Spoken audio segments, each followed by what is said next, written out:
ndashaka kubanza kukubwira ko nimba ushaka gusenga kwiga kumenya gusenga cyane uzige gusengera ibintu bidashoboka. Uranyumva? Kugira ngo wige kumenya gusenga cyane uzitoze kubanza kumenya gusengera ibintu bidashoboka, niho uzamenya gusenga cyane. Nicyo nibaza nkavuga ngo ni gute umuntu yatekereza ngo agiye gushora imbaraga mu pastori kugira ngo abonemo inyungu izihe? Ntazo. Ngewe ko mbibona ntazo. nta nyungu ubona abantu bakwiye gukurikirana. Nta utangira murimo Imana yaguha inyungu. Kuko iyo icyambere kugira ngo ubanze ukunda umurimo kubanza gukora umurimo w'upastori no kubanza gukunda uwo murimo w'upastori. Icya kabiri no kubanza kumenya n'intambara cyangwa se ingorane ziba muri uwo murimo. Iyo umaze kuzimenya kare utangira umurimo w'Imana utikanga. Inera TV, Inera. Twongeye kubakira bakurikira ibiganiro byacu ku Inera TV. Turi kumwe na Pastor Abizi. Impamvu muvuze nuko twigeze kubana mu kiganiro bushize, twongeye kugira amahirwe kongera kubana nawe. Turaza gukorana ikiganiro, ntekereza ko turi buze kusana bakomereje aho twashoreje ubushize, ariko nanone turagenda twinjira no mu muhamagaro pasiteri. Abantu benshi bagiye babyibazaho, aze kudusangiza urwo rugendo uko rwagenze. Pastor, tubaye ikaze. Murakoze cyane. Nkuko nari mbivuze rero turaganira ku murimo w'Imana muri rusange. Tuze guhera aho twasoreje ubushize, aho twarimo tuganira ku mpano yo gusengera abarwayi n'izindi mpano zitandukanye Imana yaguhaye, twibaza uko uzihuza n'umurimo ku pasiteri. Tutaragera aho ngaho ndagira ngo udufashe utwinjize ku rugendo rwawe kugira ngo uze kuba pasiteri.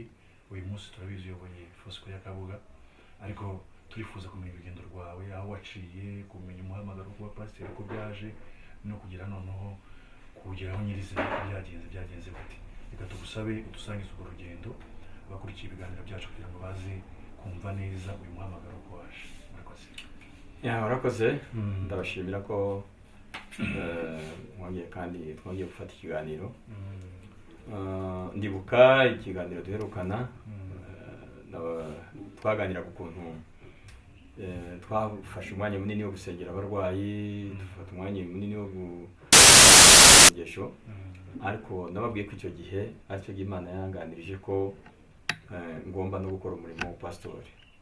Imbwira ko aho nkorera ko atariho nzakomereza, ko nzimura ibyicaro nkajya gukorera ahandi. Icyo gihe ntabwo nari umupastori, ariko Imana imbwira ko igiye kumpa umurimo wa pastori.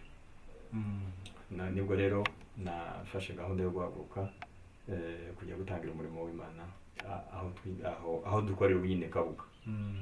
Naho niba twagiye. Okay, birumvikana aho mukorera umurimo w'Imana uyu munsi. Urugendo wenda ni rurerure birumvikana, ariko ndagira ngo wenda duhere ku icyo gihe Imana ikubwira ko utazakomeza gukorera aho ngaho. Byanyuze mu buhe buryo? Wumvishije ijwi? Byagenze gute kugira ngo noneho tuze kugera aho uyu munsi noneho uri pasiteri, tumenye ko byagiye bigenda etape par etape? Ubusanzwe Imana imbwira ko nzatangira umurimo, ntabwo yambwiye aho nzajya, nta nubwo yambwiye ko ari aho ngaho nzakorera. Gusa Imana yambwiye ko nzaba umupasitori, kandi imbwira ko izampa itorero ari ryo zarishumba.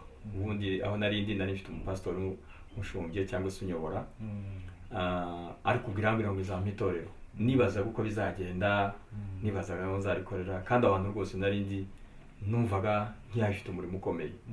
Ariko uburyo byaje kugenda birasa naho hari ukuntu Imana yabifashijemo. Nanjye ntabwo nibutse ko aricyo Imana ikoze, kuko aho nimukiye Kabuga hari hasanzwe uwo murimo w'Imana w'itorero rya Foursquare, ariko ku zindi mpamvu biza guhagarara. Iryo torero ntiryakomeza gukora, rirahagarara. Nza kumenya amakuru ko ryahagaze hashize amezi 5. Amezi 5 arangiye menya amakuru ko iryo torero ritarimo rikora. Ubwo wasengeraga hano? Nasengeraga, nakomeza nari nkiri aho nita Gacuriro, mu rusengero rwa Foursquare. Ngewe ndaho menya amakuru ko itorero rya Foursquare rya Kabuga ryahagaze, ridagikora kubera impamvu zabo.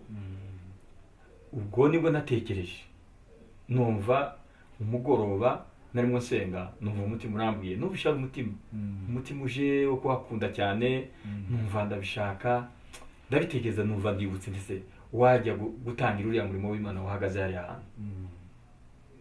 ngeze mu rugo mbiganiriza madamu ntabwo ati tugende nicyo yambwiye mu gitondo ntabwo nafashe n'umwanya munini wo kubisengera mbaza Imana ngo ese aho ngiye naho cyangwa ntabwo ariho nahise mfata umwanya ubwo nahise mbabuka nza kureba koko aho hantu ku itorero ritagihari mpageze nsanga niko bimeze ndibuka ubwo ngubwo uko byagenze mpita mfata umwanya njya kubibwira bishop wanjye ndamubwira nti nifuje kujya i Kabuga kubera ko umurimo w'Imana wari uhari wahagaze ati rwose warahagaze ati nta kibazo abimbwiye numva ndabikunze nahise mfata umwanya ndagenda nza gushaka aho dusengera ndimuka n'abana na madamu nta wundi muntu sanze uvuga nti nagiye hari umuntu ntibusangeyo nimutse nk'umuntu ugiye gusaba wimukiye Kabuga ndabangiye kuhatangira umurimo w'Imana kuhatangira rero natangiye umurimo w'Imana ngewe n'urugo rwanjye n'abana banjye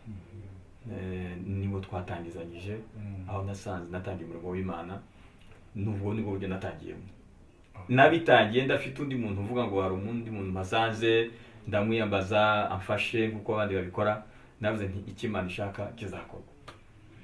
Birumvikana usa naho watangiye kubera ishyaka ryakujemo umva mu mutima wa reconquest hanyuma uganije na madamu arabishigikira ni na byiza ko mbese ntabwo wahinduye itorero wari Foursquare n'ubundi ukomeza muri Foursquare. Uyu munsi iyo twumva abantu benshi bibaza ku mitangire y'amatorero aho bashinja abantu benshi gutangira amatorero mu buryo bwa business mu by'ukuri badahamanya nabo bakora umuhamagaro kuko w'Imana uvuye ku Mana. Uyu munsi nk'umupasiteri wenda ufite experience iruta umupasiteri umurimo wo gutangira itorero ni umurimo wo guhugukira ni umurimo wo gukora nka business iminsi uyimazemo iminsi ubona gute? Mu by'ukuri iyo abantu bavuga ngo hari abantu benshi batangira umurimo w'Imana nka business hari ikintu mbanza kwibaza aho hirya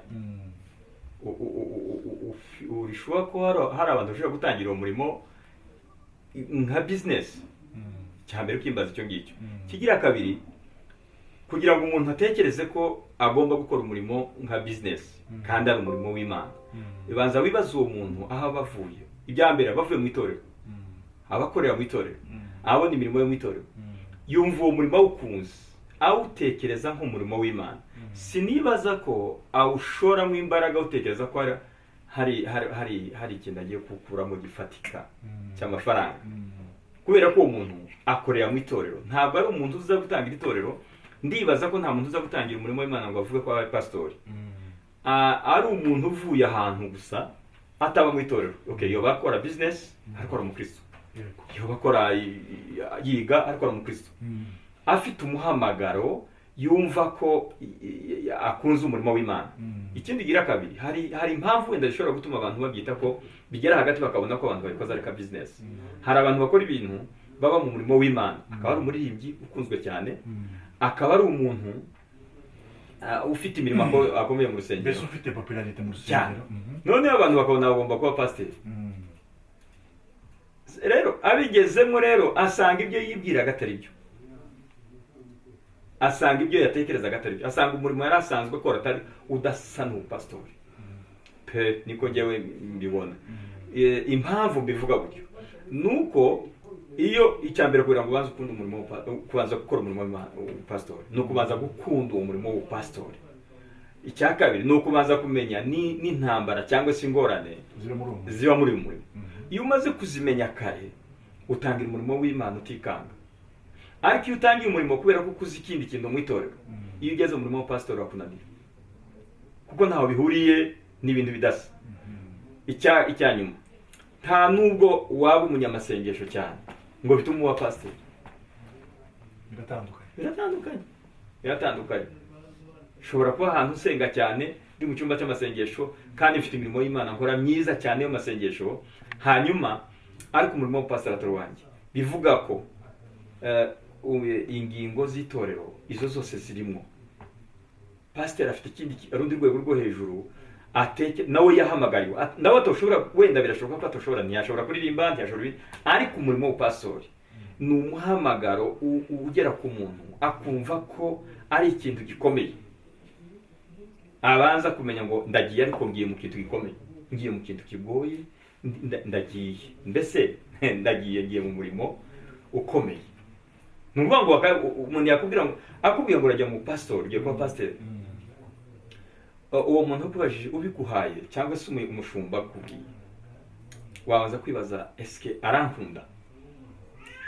Njyewe kubera ubwoba mbigiramo niko mbitekereza, arankunda abitekereje gute, cyangwa se iki kintu agiye kunkorera niki yabonye ko mbishoboye, kubera ko nabibonye mu pastor uburyo bikomeye.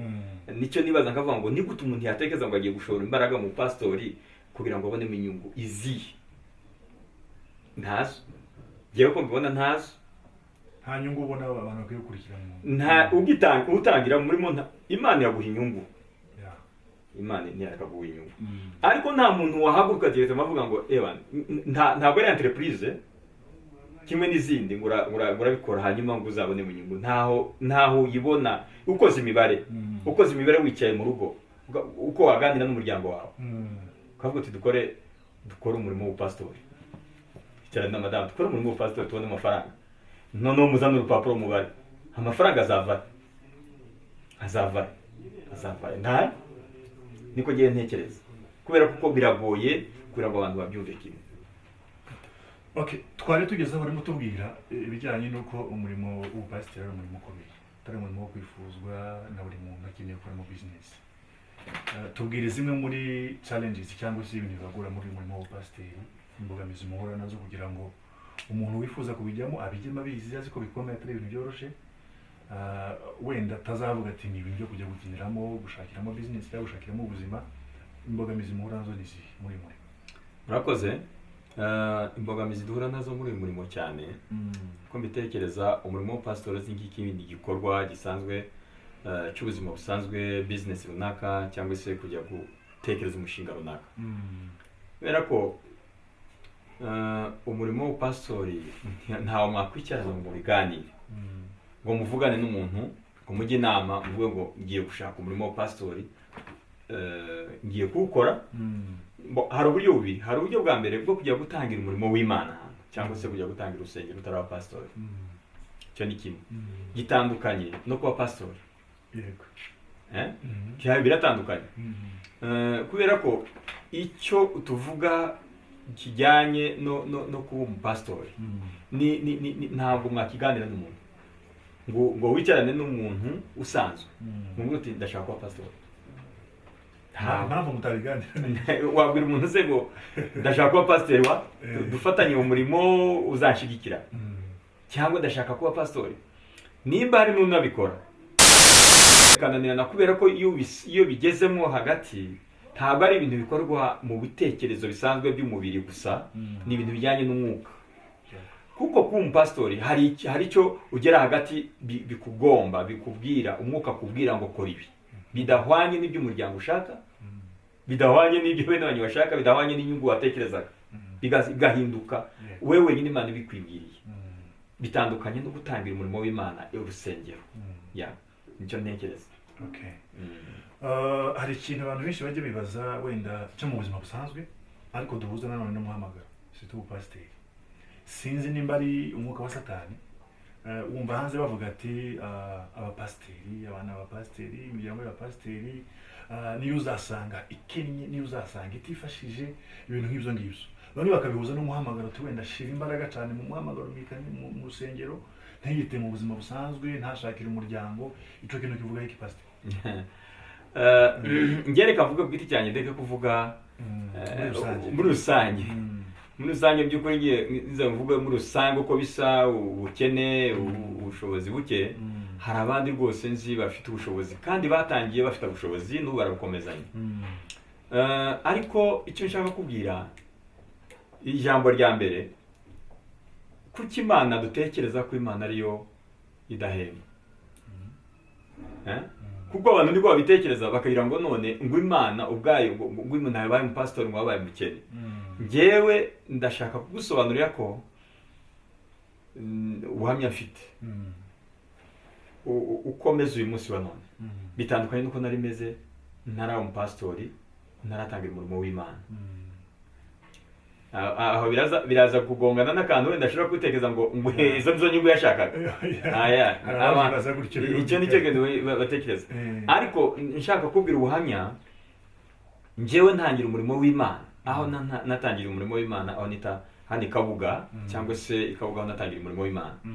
Ndibuka umunsi nagiye kuhatangiza ubwa mbere nari ndi mu nzu ikodeshwa 25,000 nayo mafaranga nayo kwabona cyari ikibazo, ariko ngiye gutangiza umurimo w'Imana nakodesheje sale y'125,000 nkodesha ishuri wawe birakugoye ariko ugiye gufata noneho ibirenze aho nari ntuye naje nimutse nakodeshaga 25,000 aho nimukiye kugira ntagire umurimo w'Imana. Uwo munsi nafashe sale y'125,000 nkodesha inzu yanjye 60,000 aho niyo nahereye.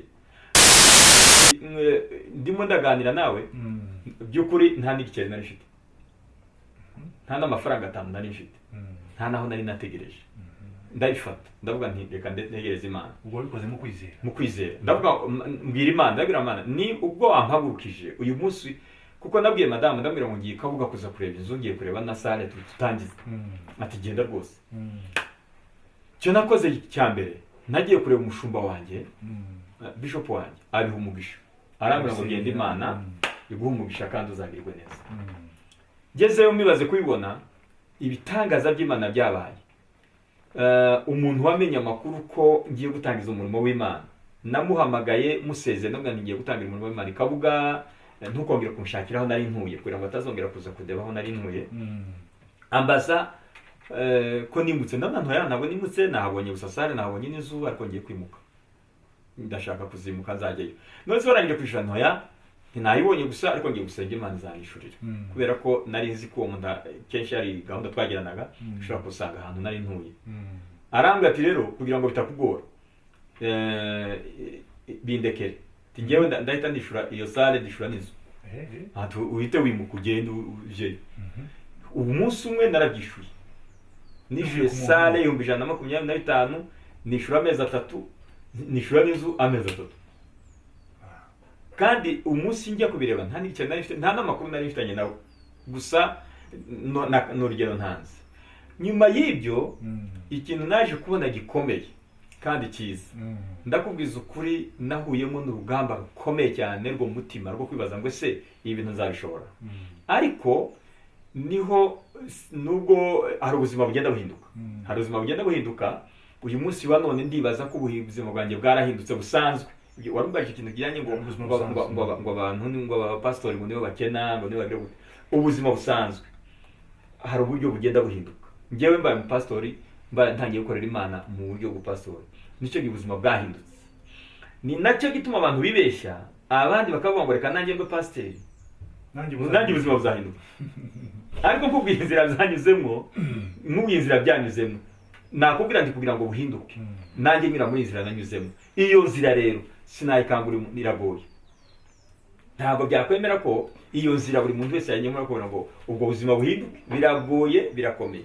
Wibaze ko abantu nari kodesheje kandi nari mfite umuryango, nta kazi nari mfite, nta n'umuntu nasabye amafaranga, ariko nagiye mbona ibitangaza bikomeye by'Imana. Imana iramfasha. Abadukurikiye murabyumva ni ibintu bikomeye, ariko nanone abantu bakwiye gukuramo isomo ryo kwizera ku bakristo, ukizera ko icyo udafite ushobora kuba wakibona.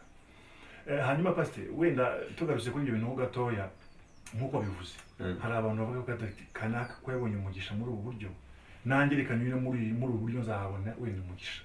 Wenda we wabigerageza ukabona ahubwo n'ibyo wari ufite biranze cyangwa se birapfuye.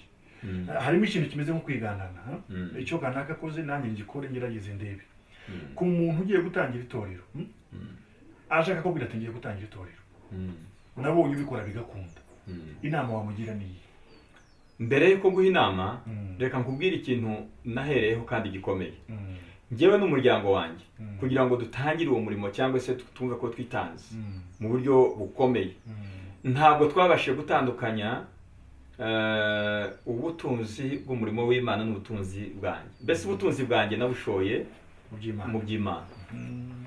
Mbese ntabwo nari kumenya ngo ibi n'ibyanjye n'iby'itorero, kubera ko ni njye watangiye byari biri hamwe, ni njye nyine na madamu wanjye n'abana. Ibyo ngubwira dutangira niko byari bimeze, ariko siko bikimeze ubu nyine. Mbere yuko nkubwira inama natanga, kugira ngo nkubwire ukuntu byaje gukomera, birakomera birakunda biba byiza. Imana igenda ifasha mu buryo butangaje.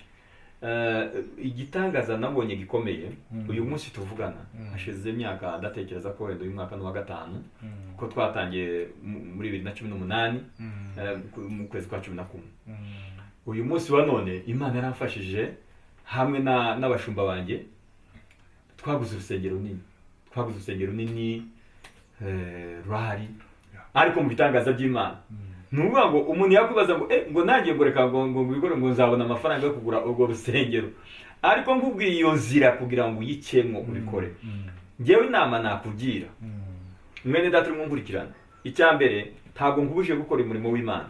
Ni umurimo wo kwitanga, ni umurimo udatekereza ko ushaka kuwushoramo imbaraga, utekereza ko uzabonamo inyungu izi tuvuze.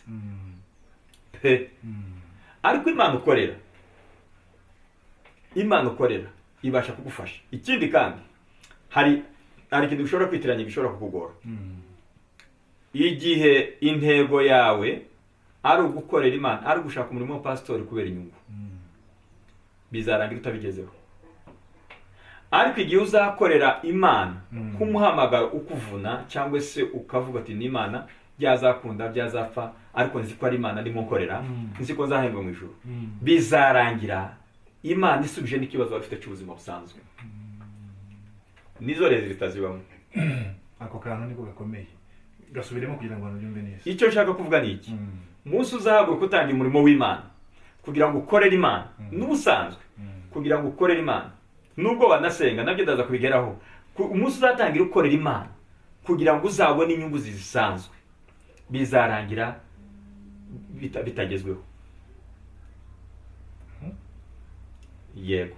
Ariko kandi igihe uzahaguruka ushaka gukorera Imana kugira ngo ukorere Imana, umuhamagara ari uw'Imana n'ibitekerezo by'Imana, igihe utekereza ko ndimo nkorera Imana kubw'inyungu utekereza ko utazazigeraho, ariko kuvuga ko ukorera Imana, bizarangira ugeze no ku nyungu zisanzwe z'ubuzima busanzwe. Muri make bivuze ngo icyambere dukwiye gushyira imbere, cyangwa ukwiye gushyira imbere, ntabwo ari ugukorera Imana kubera inyungu, ahubwo ni ugukorera Imana kubera kuyikorera, kubera ko umuhamagaro waje, hanyuma muri uko gukorera Imana ikabiguheramo umugisha, akabahaza n'ibindi bitandukanye. Harimo n'ubushobozi n'ibindi bitandukanye.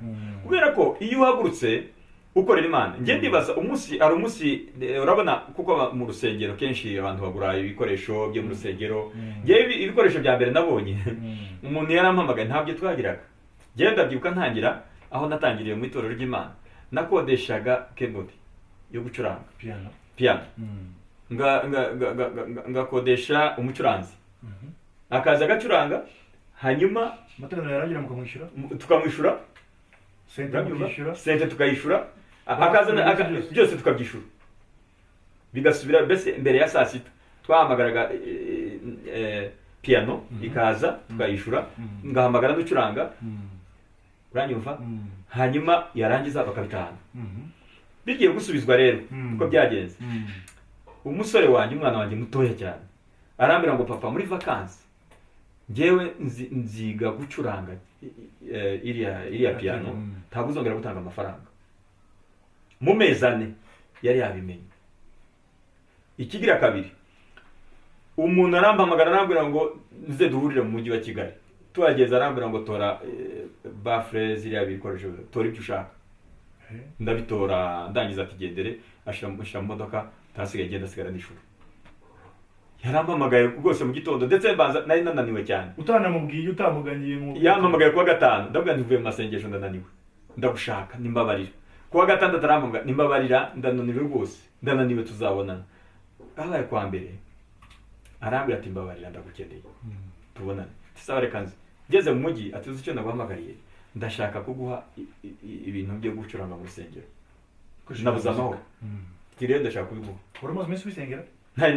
Urumva nyine ni ngombwa. Narabisengeraga, ariko iyo uvuga ngo nabisengeraga, ngewe nafashe umurimo w'Imana, ndawuterura mutereka imbere y'Imana, ndavuga ngo naje hano.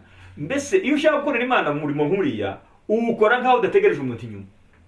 Uwukora nkaho udategereje umuntu inyuma, kubera ko wowe n'Imana gusa. Iyo utegereje umuntu inyuma, iyo ubuze wa muntu urananirwa. Iyo ubuze wa muntu urategereje urananirwa. ariko iyo utekereje nk'Imana ukavuga ngo uyu murimo ndawushaka Imana igenda ikora ku kintu cyose wifuza. Ndakubwiza kuri uwo munsi nafashe amabafure 3 ndayaterura ndayazana ndaniza mu rusengero. Okay, na piano niko nayibonye, umushumba wanjye arampamagara ati ngwino nguheze piano, kandi mu by'ukuri ntabwo nanamubwiye ko ndikeneye, aravuga ati ufite piano ntabifite, ati ngwino yitware. Icyo gihe urumva byari bitwaye nk'amezi 4, urumva ya sale nawe uraganishura, umuntu akambwira ati ngwino ndakwishura amezi 6, nta muntu nahamagaye. Umuntu akavuga ati namenye ko wagiye gukora umurimo w'Imana, bigenda bizamuka gutyo, bigenda bikunda, bigenda bidufasha mu buryo butangaje. Icyo kintu iyo ngitekereje ubu nyine unguye ngo se waje gutangira umurimo w'Imana handi, nabwo ntireka witonde maze byibazeho maze bisengere, kuko n'umuryango wanjye urambura atarako ko tugira ubwoba ko ushobora kutubwira ngo tuzaze gutangira umurimo w'Imana kandi ahandi. Buriya buzima kurumva ko byakunda, nubwo n'ubu bigoye, ariko ndashaka kubwira ngo biragoye mubiganiriye mu muryango, biragoye kura mufata icyo cyemezo. Abantu bafata icyemezo bakabiganira, ndibaza ko batabafite ahantu baba barabibonye abandi babikora. Niko ntekereza. Urakoze cyane kubisobanura utanze n'ubuhamya bwiza ku bijyanye n'itorero rya Foursquare Kabuga. Ubwo ngubwo abari hafi bari mu Rwanda, abari Kigali bo bantagira n'ubuhamya bugaragara bufatika. Tugarutse nyuma gatoya ku bijyanye no gusenga, hari abavuze ujye usengera abantu batandukanye, hari abatoje abantu gusenga, hari abantu benshi bajye bibaza bakavuga ati gusenga bamwe babyita Imana, abandi bagita gusenga nk'ubuzima bwa buri munsi. Nako bibiri bivuga nta bantu bagenewe gusenga n'abatagenewe gusenga. Ariko kandi hari umuntu ufite reka mbyite ngo iyo ntuze yo gusenga, ariko harimo n'izindi mbaraga, gusenga gukora ibitangaza bigiye bitandukanye. Ese gusenga bishobora gutozwa umuntu mutoza gusenga? Mu by'ukuri gusenga kuratozwa. Gusenga kuratozwa. Icyambere maze kugusubiza, gusenga ntabwo ari impano. Ntabwo ari impano. Gusenga ni igikorwa cy'umukristo agomba kubakora. Uwo ari we wese agomba kugikora pe. Umukristo agomba gupfukama agasenga akabwira Imana, kuko gusenga bisa naho ari byo biryo by'umukristo. Ntagomba kurara adasenze, agomba kumenya ko asenze akabwira Imana. Icyo kintu cyo urasenga kubera kuko uri umukristo. Hanyuma etape ya kabiri baho iba gukunda gusenga. Buriya gusenga no gukunda gusenga ni ibintu bitandukanye. Abantu bose bavuga ko basenga, kandi twese tugera mu rusengero tugasenga, nyuma y'ibyo tugataha tukamusengera. Ariko hari abandi bakunda gusenga, ni ukuvuga ngo akumva afite iyo nyota, mwava gusenga akongera akajya gusenga. Mwasenze ariko yava gusenga akongera kandi yiwe akajya gusenga, akumva akeneye kwiherera n'Imana, akumva kandi akeneye gusenga. Ariko hari akantu uje kukubwira ko gusenga gutozwa. Hari igihe ushobora gufata umwanya munini wo gusenga, ugasanga ibintu byinshi nawe wagiye mu kajagari ko gusenga, bigatuma utazi neza igikorwa urimo, utazi icyo uri gusengera, utari icyo gusengera, uravunitse, urakoresha imbaraga nyinshi. Ariko umuntu akwitegereje neza uburyo urimo usenga cyangwa se ubikora, ugasanga wafashe ibintu byinshi, wateruye ibintu byinshi, wafashe umwanya munini gusenga, ariko wakubaza ngo se kurasengera iki, ushobora kubimenya. Ikigira kabiri kivuna abantu, hari ibintu ushobora kumenya ko umuntu ari byiza cyangwa se abantu bakunda, ngifuza ko nasenga ibyo kubera ko nabonye abantu babikunze. Ariko kubanza gukunda gusenga ni ukubumenya wowe icyo ukunda, hanyuma akaba ari nacyo nasengera cyane. Iyo ni po ya kabiri. Icya gatatu, gusenga kuratozwa. Ngewe turi kumwe cyangwa se hari abantu twasenganye, hari abana natoje gusenga, twarasengaga. Iyo twasengaga icyantangazaga, hari abantu twasenganye, abana nasanga barimo basenga bapfukamye, barimo basenga, nkagenda ntegera uko barimo basenga. Kurya abantu basenga, nkabyuka ngahaguruka nkagenda mfukamye, nkagenda numva uko asenga. Ugasanga Mana turagushima, uri Mana ikomeye, uri imbaraga. Twafashe igitekerezo cyo gusengera umurwayi, twafashe igitekerezo cyo gusengera wenda itorero, arimo araririmba. Irindi kandi arimo arasenga amagambo, yafashe amagambo menshi yo gusenga, cya kintu ntabwo arimo abwira Imana, ntafite ahuriye na cya cyifuzo. Ni nk'uko wamaze ngo se wari musabiye umuntu ufite ubushobozi wese ashaka kubwira ngo niko ushaka, akabwira ngo urabona ngo naraje ngo ngeze hano, ngo mvuye Butare ndaza ngera hano, maze kwagera ndicara mburaho nduhukira. Mbwira icyo ushaka, mbwira icyo ushaka. Nuvuga ngo usenga uravuga ufite icyo ushaka. gusenga biratozwa. Icyo gihe ngenda njye gafata abana kavuga ntibanzireke ibyo urimo usengera n'ibiri, itonde subira inyuma wongera usenge.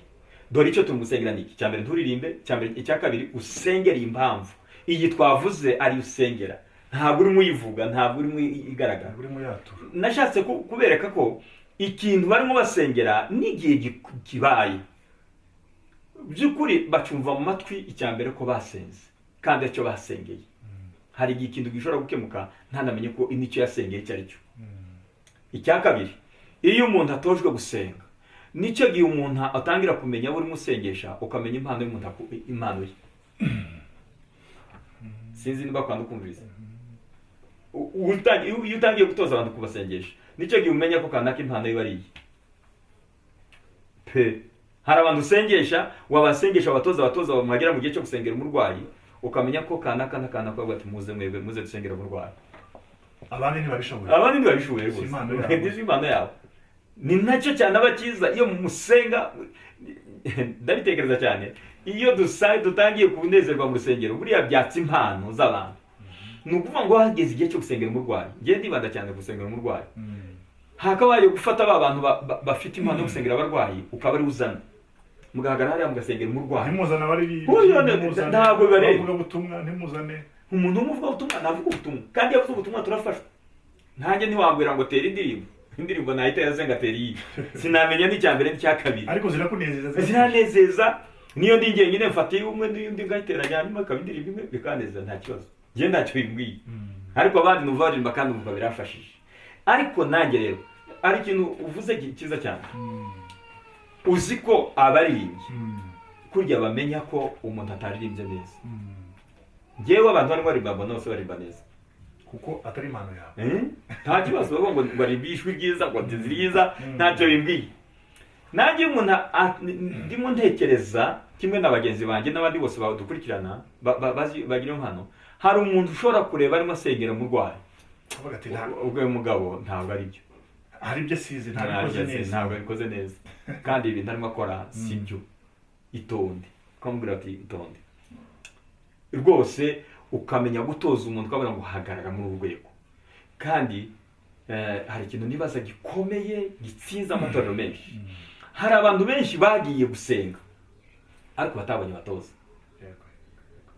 Abo bantu kenshi ni abanyempano ndabemera.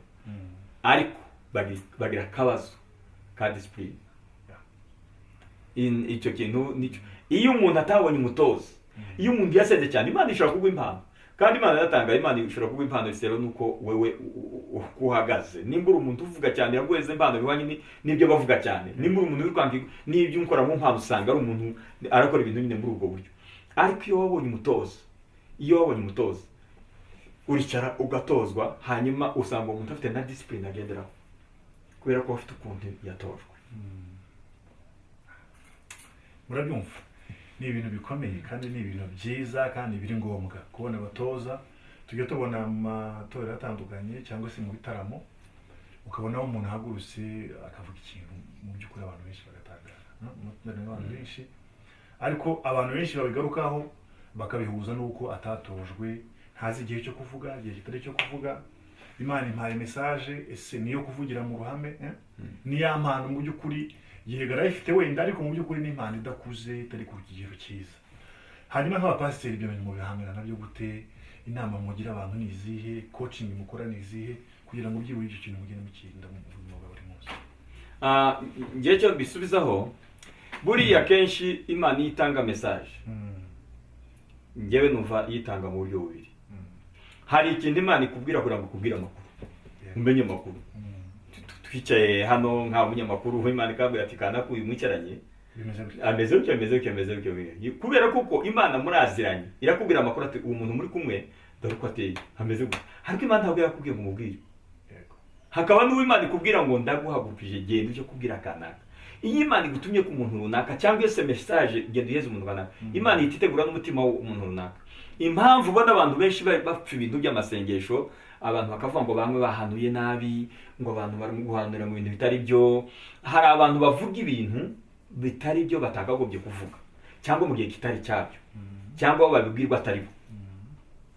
Urugero, wowe umunyamakuru turi kumwe iyo uramutse umpamagaye ukambwira uti reka nkubwire amakuru y'akanaka akakubwira ayo makuru ntabwo wumviye ngo ujya kumubwira icyo gihe wumviye amakuru ugura mumenye ariko usanze ntamubwiye nkavuga ati wana ko nakubwiye ibintu ni gute wagiye kubivuga icyo gihe urabaza eske umenye igihe Imana yakubwiye kuvuga n'igihe Imana yakubwiye ibintu kubimenya amakuru gusa bisanzwe amakuru bisanzwe twebwe rero ndacyaje gusubiza kiriya kibazo iyo umuntu ari mu nzu y'Imana hari n'ibyo Imana ikubwira ati uhagaze mu itorero Imana ikakubwira dore itorero uko rimeze icyo gihe Imana ikubwira ibyo usengera icyo gihe Imana ikubwira ibyo bukore hari igihe cyo kuvuga cy'Imana Imana ikakubwira ngo ubwire umuntu kanaka ariko ufashe indangururamajwi ubivuze mu bantu hari aho bikomeretse Imana itakubwiye ko ubibabwira birabafasha bishobora kubagora ariko kubera ko abantu bakeneye ngo bumve ko Imana yavuze biravuga gusa ntabwo baba bamenye ngo n'igihe Imana yavuze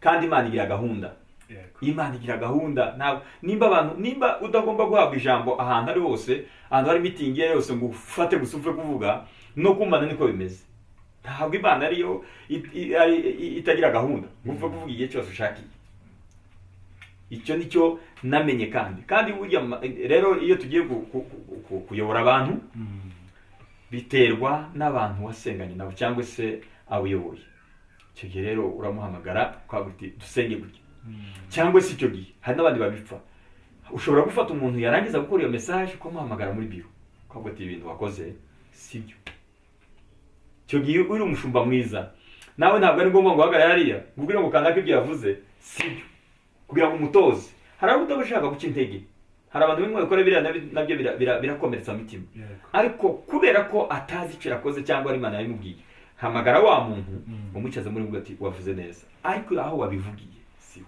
uzabihindura njyewe ndabizi kenshi ndabikora ni byiza cyane hari amatorero tubona wenda umuntu atamashoninga amazina yayo kubw'impamvu z'umutekano kandi si ngombwa birumvikana hari ikintu cyiza usorejeho kivuga ko iyo ubonye umuntu yakoze ibintu bitari ngombwa mu rusengero umuhamagara igihe cyo kumuhamagara nk'umupasiteri umushumba wiwe ati ibi bintu wakoze si byiza cyangwa se ni byiza ariko hari ako utakoze neza kumugira inama hari naho wenda mbihuze n'impano hari naho usanga mu matorero abantu bato Imana itangiye guhamagara abanyempano Imana itangiye guhamagara bakiri abana bato bagenda babyiruka ugasanga abayobozi babo tubyite pastoral kira gice kiyoboye itorero ariko kugira ngo bafate za mpano bazirere bazikuze bazigire inama abajyanama beza ahubwo barapfukirana za mpano bakanabwira babana nabi niba abanyempano ibyo bintu sibyo mubireke mbese ugasanga ntibakeneye ko itorero ry'Imana rikura mu buryo bw'impano n'uburyo kugira ngo bitere imbere mu buryo nk'ubwo ngubwo ayo matorero sinzi ushobora kuba yazi cyangwa utayazi ariko ni iyihe nama wagira wenda ntabwo ntekereza ko njyewe ntabwo nzi ariko barabaye bariho hari ikintu nakubwira inama iyo turi mu rusengero njyewe ndi umushumba mpagaze njyewe ntangira kureba abashumba muri abaririmbyi bari hasi niyo ntangira gushakira abashumba niyo ntangira gushakira abazayobora itorero niyo ntangira kureba ko aribo bantu nzavanamo ndampagaze aha bandeba kugira ngo bazakore icyo gihe rero iyo upfukiranye impano ye cyangwa se ukamubuza gukora ni nk'uko wabona umwana arimo yiga ku ishuri wawe bamwije ku ishuri wamara ukavuga ati sha ndi mukunda ukoresha amafaranga menshi ku ishuri none bihagarike ndabona urimo gushyira mu nevare n'iyo bihagarike ibintu bitaduteza ugume mu rugo wicare uguma mu rugo wicare nyuma rero uzajya kureba umusaruro uzavamo warikeje w'amana ahubwo hari ikintu kimwe mpishuriwe abantu benshi impamvu barwana mu rusengero impamvu abantu batera mu rusengero ukabona umurimbyi ahagurutse hariya akagutera pasiteri cyangwa se akakurwanya njyewe abantu benshi bavuga ko satani iba yabateye ariko njyewe hari ikintu kimwe ntemezanya nacyo iyo impano wayikingiranye y'umuntu byanga bikunda ugomba guturika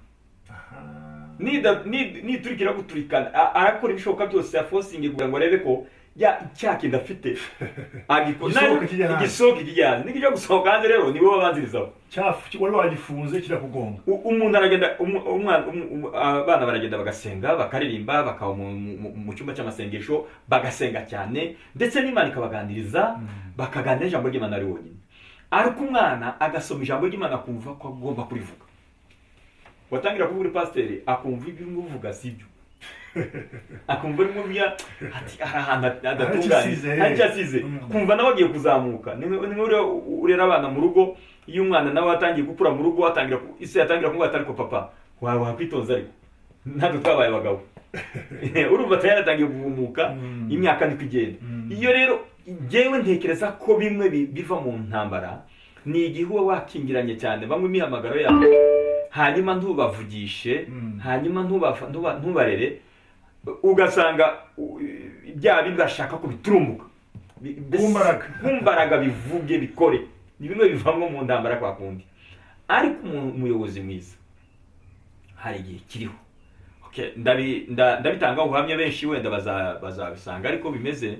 Ngewe nk'ahantu nsengera cyangwa se itorero mfite, hari igihe mfata igihe kimwe buri mukristo wese tumuha uburenganzira, iminsi imwe, hari iminsi tugira yacu y'amateraniro, tukambura umukristo kanaka uzatubwiriza, aribwo bwa mbere afashe Bibiliya mu rwego kugira ngo yamana yiwe nije hanze ahumeke. Iyo ahumetse yavuze, hari ikintu agenda yishurirwa, hari ikintu agenda yishurirwa. Hari n'igihe nasoma n'ijambo ry'Imana ndaribwiriza agasanga ari wowe ugomba kurikora, kandi uwo muntu se uzamenya ryari muri abantu. Nimba dushaka amatorero akuru, tuzarera ryari? Ese wabyara abana udakeneye ko nabo bazayobora, cyangwa se wabyara abana mu rugo udakeneye ko igihe kimwe uri umubyeyi ko bazagera igihe ngo bagutunge nawe? Hari bibaho.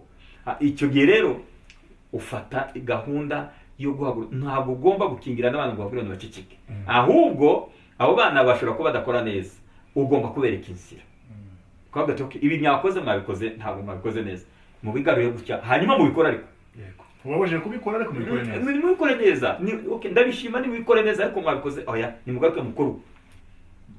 Icyo gihe rero aho kugira ngo bacecekeshe, urwanya intambara yo gucecekesha, rwanya intambara yo kubagarura, bakunanire, ariko urwanya intambara yo kubagarura kugira ngo bakore bya bintu. Kandi byaba byiza ko icyo gihe nicyo gihe usanga abantu barimo bakora cyane.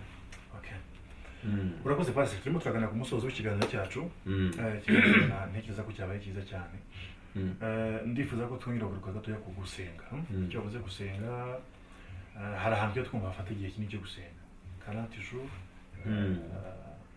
14 jours, 21 jours, bigiye bitandukanye. Hakaba nabi umuntu usanga umuntu ku giti cyiwe nawe yitegura amasengesho. Hari bamwe bavuga ati gusenga birategurwa. Ikintu ngomba muhewe gutegura, si ikintu uyu munsi ku mugoroba mpita mvuga ati umutima uramye ngo uzatangira amasengesho. Icyo kintu kivuga iki? Nimba binategurwa bikorwa gute? Gusenga birategurwa. Ng'urugero, nimba ibindi bikorwa byose, iyo umuntu agiye ku ishuri kwiga urategura cyane, birabyemera ko ari cyane rwose. Iyo umuntu agiye kujya mu rugendo runaka urategura cyane, hari ibintu bisabwa kugira ngo utegure. Iyo umuntu mbese mugabo reka ngubwire n'umucyo wa Kinyarwanda, iyo umuntu agiye gusaba ibyo bita gusaba birategura. Nko muricara mu rugo ukavuga ati none ko tugiye gusaba bizagenda bite, ninde uzasaba cyangwa se tuzabigenza dute? Ibintu byose birategurwa mu buzima. Kuki tutumva ko gusenga ari byo bintu bikorwa gusa upfa gusohoka ukagenda ukajya gusenga? Impamvu ushobora kwicara ugatekereza ukavuga ngo ngiye gusengera ibyifuzo bingana gutya 5, ariko icyo gihe wicaye ugategura ukavuga ati ngiye gusenga, ndashaka kujya gusengera ibyifuzo 5. Hari ibyo wicara wategura neza ugasanga ntabwo ari byo guje gusengera, ugasanga atari byo gusengera pe. Muri bya 5 ukagenda uyungurura ukabikuramo ukavuga ati ibyo gusengera ni iki. Kandi muri bya byifuzo 5 hari 2 ushobora gusengera ugasanga bifite ibisubizo bya 5 byose. Urabyumva? Ntabwo ndavuga mu buryo buza gukora, ariko hari ibintu utegura kuza gusengera ugasanga bimwe bashize ku rupapuro byo gusengera ntabwo ari byo. Urabyumva? Ikigira kabiri, hari intambara nyinshi twikurura mu masengesho zikagenda ziguherekana zikaba impamvu nyinshi zo gusengera, kandi uzikubira mu kintu kimwe ugasanga usubije ikibazo kinini kigomba gukemuka, ariko wowe ukabyita intambara nyinshi usengera. Urabyumvise?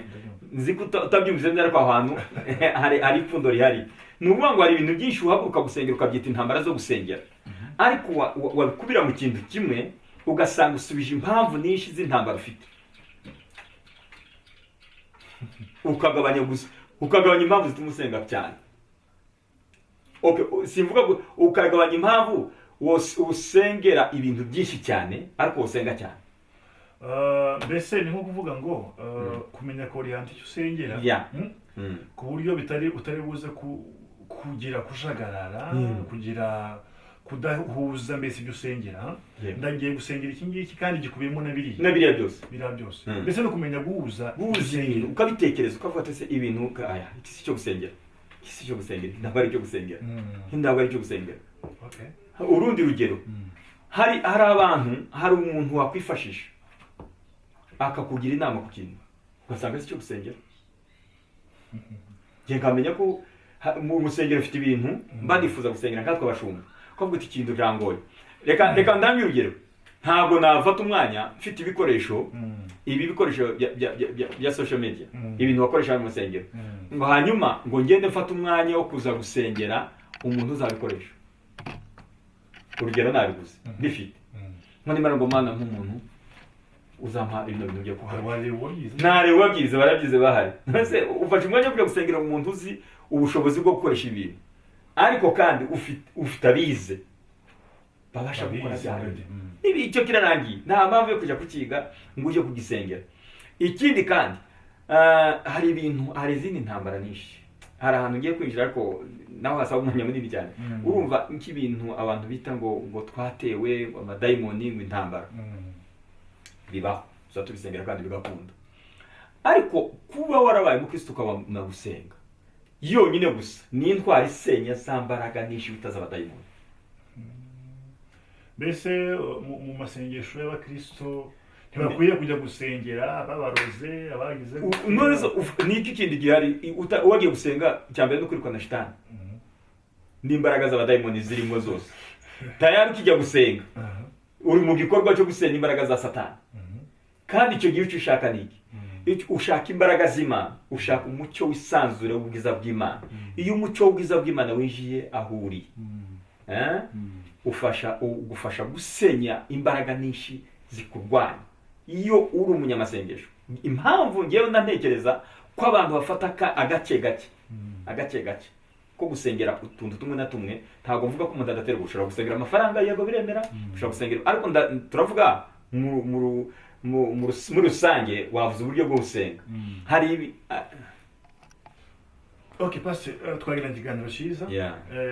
Abakurikiye ikiganiro mwabyumvise twagerageje gukora kuri place zitandukanye, ntabwo twagiye kuri pastorale gusa.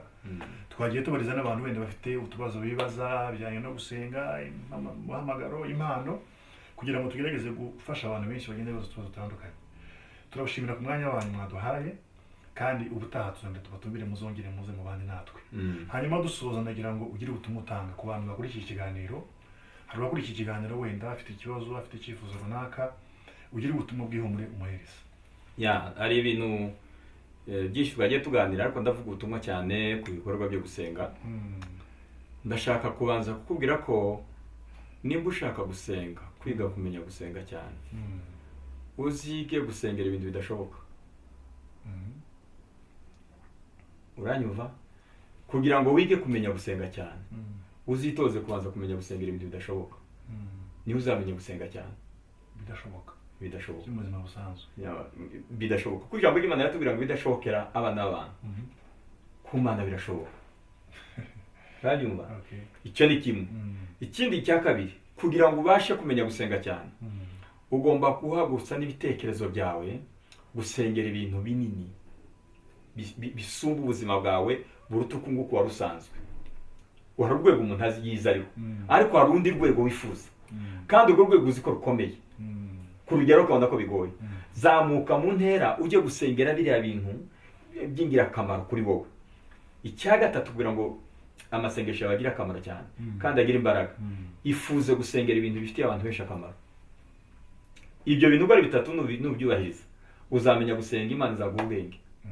Ariko ntiwakwicara buri munsi amafaranga, icyumweru kirashize, ariko wabona umwanya wo kumara iminsi 3 wicaye mu cyumba urumva ngo Mana mpa amafaranga, akaba amafaranga. Ntawe utandukanye n'umucuruzi n'undi muntu wese, nubwo bayasengera kimwe no gukora. Reka ndeke ibyo, ariko ko ndavuga ibi gahunda yo gusenga. Yego hari ibintu iyindi deba twakwinjiramo y'uburyo amafaranga aboneka cyangwa se bisanzwe, ariko ndavuga umurongo wo gusenga. yego Nimba ushaka gusenga n'ibyo bintu bitatu ugeraho, ibyo bintu bitatu bigezeho ubasha guhabwa ubwenge bwo kumenya icyo usengera. Icyakane nongeraho kutirozaho cyane, kudasenga mbese ngewe aguka mu bitekerezo, umenye gusengera n'abandi, numenye gusengera n'ubundi buzima bureza ubwawe, ariko abandi benshi buzabagiraho ibyiza. Ndakubwiza ukuri ko Imana ikumva cyane kubera ko ufite ibintu ubikiye abandi. Herega buriya hari ibintu by'abantu bitubitse, wabisengera byafunguka abantu benshi bakabasha kubigeraho. Ngewe niyo nama natanga, kandi abizi ko uramutse ukoze ibyo bintu Imana yakugirira neza. Murakoze cyane abanye natwe mu kiganiro. Intera TV, Intera uri igisubizo, Intera TV, Intera